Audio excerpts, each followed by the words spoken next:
வாசிக்கலாம் வாங்க. ரூத்து ஆகமம் அதிகாரம் 3. ஒரு நாள் மாமியாராகிய நகோமி ரூத்திடம், நீ இல்வாழ்க்கையில் ஈடுபட்டு மகிழ்ச்சியுடன் இருக்குமாறு செய்வது என் கடமை அல்லவா? போவாசு நமக்கு உறவினர்.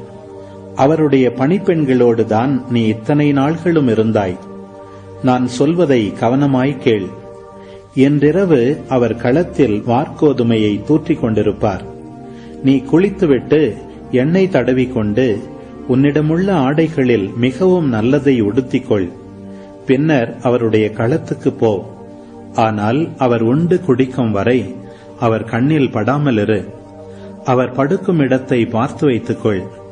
அவர் உறங்கியதும் நீ சென்று அவர் கால்களை மூடியிருக்கும் போர்வையை விலக்கிவிட்டு அங்கேயே படுத்துக்கொள். அதற்கு மேல் நீ செய்ய வேண்டியதை அவரே உன்னிடம் சொல்வார் என்றார்.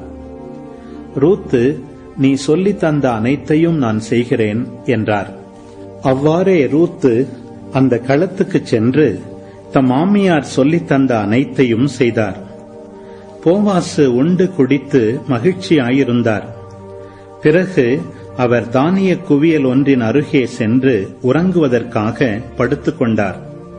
சிறிது நேரம் கழித்து ரூத்து ஓசையின்றி அங்கே சென்று அவர் கால்களை மூடியிருந்த போர்வையை விலக்கிவிட்டு படுத்துக் கொண்டார். நள்ளிரவில் திடீரென்று போவாசு விழித்துக் கொண்டார்.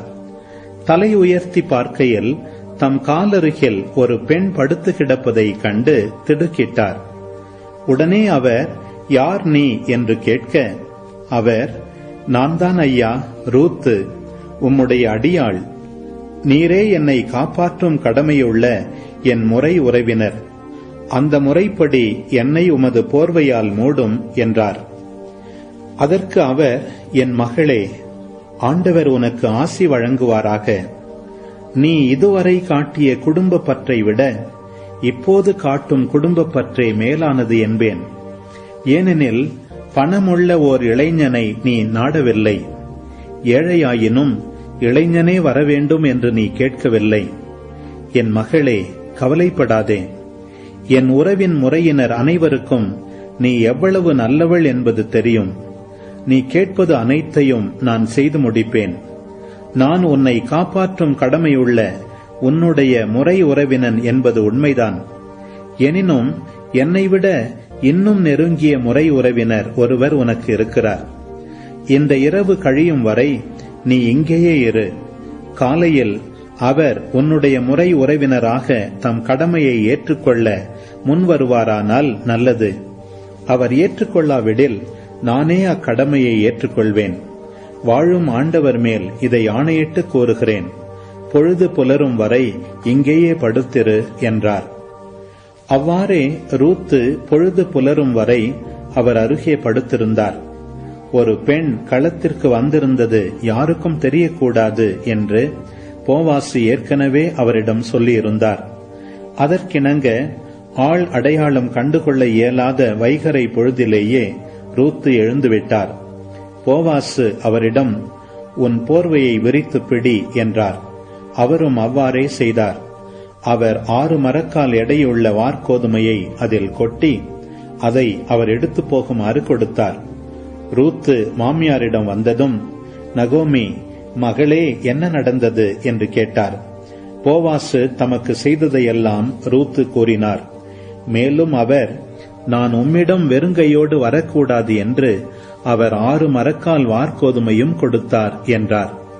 நகோமி அவரிடம், மகளே, இது எப்படி முடியும் என்பதை அறியும் வரை காத்திரு. அவர் காலந்தாழ்த்த மாட்டார்.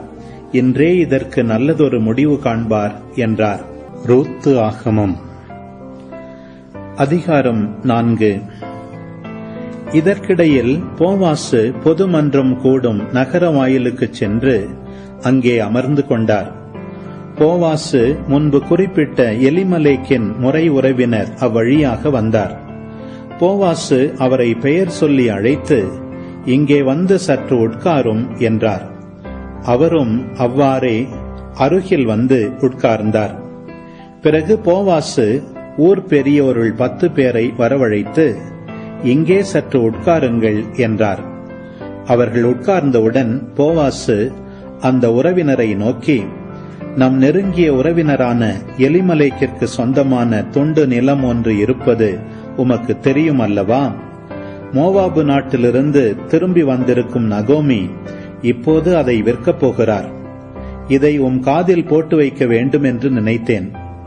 இங்கு அமர்ந்திருப்பவர் முன்னிலையிலும் என் உறவின் முறை பெரியோர் முன்னிலையிலும் அந்த நிலத்தை நீர் வாங்கிக் கொள்ளும். விருப்பமில்லை எனில் சொல்லிவிடும். ஏனெனில் அதை மீட்கும் உரிமை முதலில் உமக்கும் உமக்கு பின் எனக்கும் உண்டு, வேறெவர்க்கும் இல்லை என்றார். அதற்கு அவர், சரி, வேண்டுமானால் வாங்கிக் கொள்கிறேன் என்றார். போவாசு அவரிடம், ஆனால் நகோமியிடமிருந்து இந்த நிலத்தை நீர் வாங்கும் நாளில் இறந்தவனின் மனைவியான மோவாபிய பெண் ரூத்தை உம் மனைவியாக ஏற்றுக்கொள்கின்றீர் என்பதை தெரிந்து கொள்ளும். இறந்து போனவருக்கு வழிமரபு தோன்றுவதற்காகவும் அவரது குடும்பச் சொத்து அவர் பெயரிலேயே தொடர்ந்து இருப்பதற்காகவும் நீர் இதை செய்ய வேண்டும் என்றார்.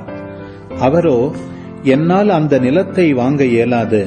ஏனெனில் இதனால் என் குடும்பத்திற்குரிய உரிமை சொத்து குறைந்து போகும். நீரே அந்த உரிமையை எடுத்துக்கொள்ளும். என்னால் நிலத்தை வாங்கவே இயலாது என்றார். இஸ்ரேலரிடையே பண்டை காலத்தில் ஒரு பழக்கம் இருந்தது.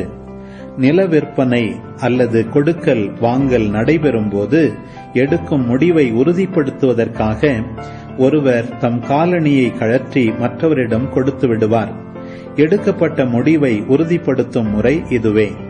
அவ்வாறே அந்த முறை உறவினர் போவாசிடம், நீரே வாங்கிக் கொள்ளும் என்று சொன்னபோது அவர் தம் காலணியை கழற்றி அவரிடம் கொடுத்தார்.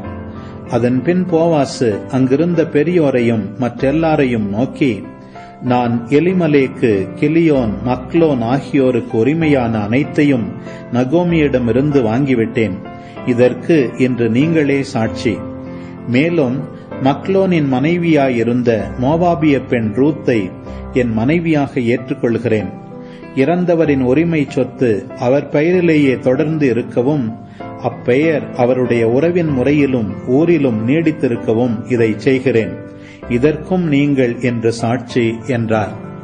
அதற்கு நகர வாயிலில் இருந்த பெரியோரும் மற்றெல்லோரும், ஆம், நாங்கள் சாட்சிகள்.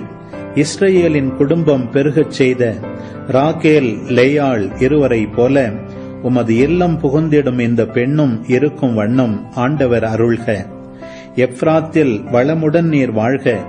பெத்லகேமில் புகழுடன் நீர் திகழ்க. ஆண்டவர் இந்த பெண் வழியாக அருளும் பிள்ளைகளால் உமது குடும்பம் யூதா, தாமார், மக்னாம், பெரேட்சு குடும்பம் போன்று விளங்குவதாக என்று வாழ்த்தினர். இவ்வாறு போவாசு தாம் சொன்னபடியே ரூத்தை தம் வீட்டுக்கு அழைத்துச் சென்று அவரை மணந்து கொண்டார். அவர்கள் கூடி வாழ்ந்தபோது அவர் கருத்தரிக்க ஆண்டவர் அருள் கூர்ந்தார். ரூத்து ஓர் ஆண்மகவை பெற்றெடுத்தார். ஊர் பெண்கள் நகோமியை பார்த்து, ஆண்டவர் திருப்பெயர் போற்றி போற்றி, உன்னை காக்கும் பொறுப்பினை உடையான் ஒருவனை அவர்தாம் அருளியுள்ளாரே. இஸ்ரேலில் அவனது பெயரும் புகழுடன் ஓங்கி திகழ்வதாக. புதுவாழ் உனக்கு அன்னவன் தருவான். முதுமையில் உனக்கு அன்னமும் அளிப்பான். உன்பால் கொண்ட அன்பால் உனக்கு மைந்தர் 70 மேலாய் விளங்கும். மருமகள் அவனை ஈன்றவள் அன்றோ என்று வாழ்த்தினார்கள். நகோமி குழந்தையை கையில் எடுத்து மார்போடு அணைத்துக் கொண்டார். அவரே அதை பேணி வளர்க்கும் தாயானார். சுற்றுப்புற பெண்கள், நகோமிக்கு ஒரு மகன் பிறந்துள்ளான் என்று சொல்லி அவனுக்கு ஓபேது என்று பெயரிட்டார்கள். அவனே தாவீதின் தந்தையான ஈசாயின் தந்தை. பெரேட்ஸின் வழித்தோன்றல்களின் அட்டவணை இதுவே. பெரேட்ஸுக்கு எட்சரோன் பிறந்தார். எட்சரோனுக்கு ராம் பிறந்தார். ராமுக்கு அம்மினதாபு பிறந்தார். அம்மினதாபுக்கு நகுசோன் பிறந்தார். நகுசோனுக்கு சல்மோன் பிறந்தார். சல்மோனுக்கு போவாசு பிறந்தார். போவாசுக்கு ஓபேது பிறந்தார். ஓபேதுக்கு ஈசாய் பிறந்தார். ஈசாய்க்கு தாவீது பிறந்தார்.